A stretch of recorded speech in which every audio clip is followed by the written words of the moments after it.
Greece and Troy were locked in a long, bitter war.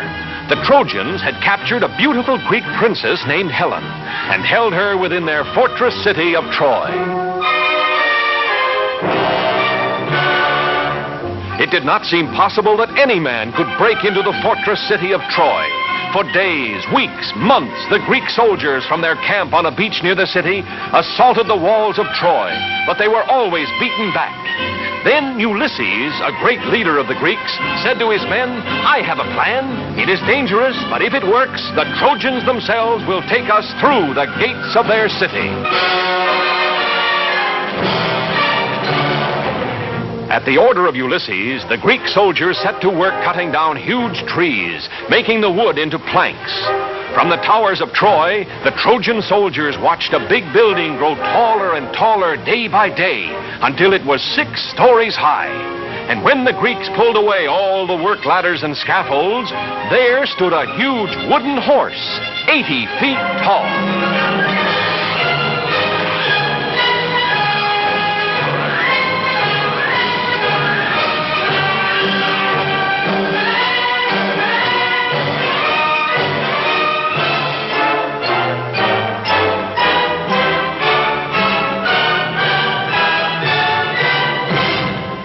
All along the towering walls of Troy, the soldiers and the people gathered to look out across the plain at the great wooden horse. They wondered what it was for, what it meant.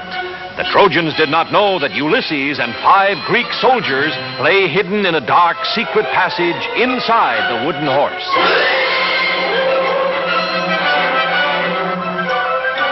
All through the night, fire blazed brightly on the beach.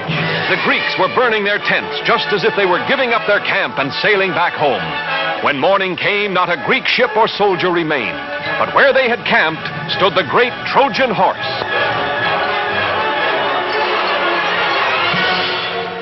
The Trojan people poured out of the city to the beach so they could look more closely at the victory over the Greeks. The Princess Cassandra, daughter of the king of the Trojans, warned her people of this Greek gift, but no one would listen. The Trojans decided to pull the great horse inside the walls, into the city of Troy itself.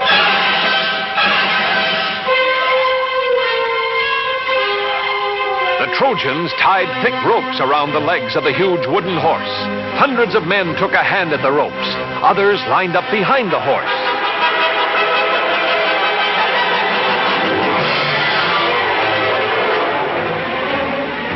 Whooping and hollering, laughing at the Greeks who had never been able to scale the towering walls of Troy, the Trojans tugged and pushed and pulled the huge wooden horse slowly from the beach, over the plains, and through the gates of Troy.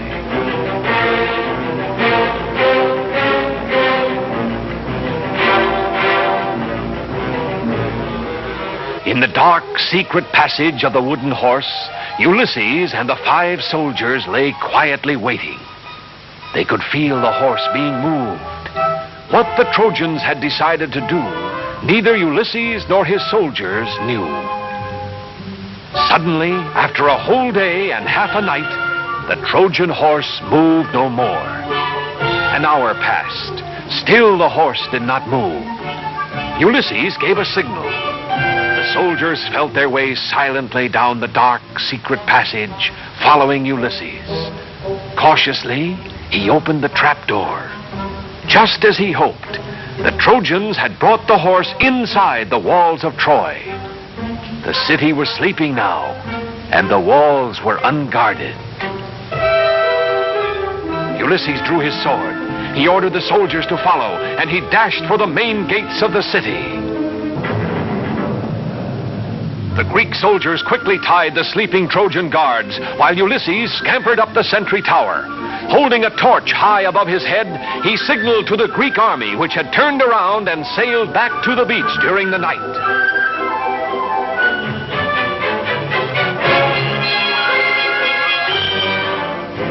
And even as Ulysses and his men opened the gates of Troy, the Greek army was marching across the plain.